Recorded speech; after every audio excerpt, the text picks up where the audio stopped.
இந்தியாவோட சுதந்திரத்துக்காக நெறைய பேர் பாடுபட்டுருக்காங்க. நம்ம நிலத்த வெளிநாட்டினர் ஆட்சி செய்யக்கூடாது அப்படிங்கிற ஒரு முன்னோடி சுதந்திர சிந்தனைய முதல்ல விதைச்ச ஒரு தமிழர். ஆங்கில அரசுக்கு எதிரா கிளர்ச்சி செய்து, இதனால கைது செய்யப்பட்டு, தூக்கிலிடப்பட்டு, தூக்கிலிட்டும் இவன் உயிர் தெழுந்துடுவான்னு சொல்லி ஆங்கில அரசால பயந்து, தலை, கைகள், கால்கள் தனித்தனியா வெட்டப்பட்டு, புதைக்கப்பட்ட ஒரு இந்தியாவிலேயே முதல் சுதந்திர போராட்ட வீரர் பத்தி தான் இந்த வீடியோல நம்ம பார்க்க போறோம். வீடியோ ஸ்கிப் பண்ணாம பாருங்க. தமிழ்நாட்டுல ராமநாதபுரம் மாவட்டம் பனையூர்ல இவர் பிறக்கிறாரு. இளமை காலத்துல இஸ்லாமிய மார்க்கத்தை விரும்பி ஏற்று இஸ்லாமியத்துக்கு மாறுறாரு.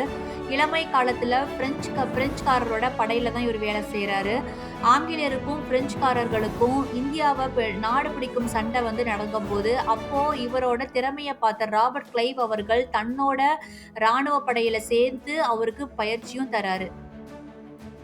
பாளையக்காரர்களை அடக்கி வரி வசூல் செய்ய அனுப்பிக்கப்பட்டாரு. வரி வசூல் கரெக்டா செஞ்சதுனால அவரை மதுரை நெல்லையோட கவர்னரா ஆங்கில அரசு அவரை நியமிச்சது. கவர்னரா இருந்தவர் மக்களுக்காக நிறைய நல்ல விஷயங்கள் செஞ்சாரு. அதனால மக்கள் மத்தியில அவருக்கான ஆதரவு அதிகமாவே இருந்தது. அப்பதான் அவருக்கு தெரிஞ்சது, ஆங்கிலேயர்கள் நம்ம நாட்டை சுரண்ட வந்திருக்காங்க, தன்னோட அதிகாரத்தை செலுத்த வந்திருக்காங்க, கைப்பற்ற நினைக்கிறாங்கன்னு தெரிஞ்சு தன்னோட நிலம், மக்கள் சுயாட்சியை காப்பாத்த ஆங்கிலேயர்களுக்கு எதிரா அவர் கிளர்ச்சி செஞ்சாரு. ஆங்கில ஆட்சிக்கு எதிரா இந்திய சுயாட்சிக்காக ஆயுதம் எடுத்த முதல் வீரர் தான் மருதநாயகம் என்கிற முகமது யூசுப் கான் அவர்கள். நன்றி.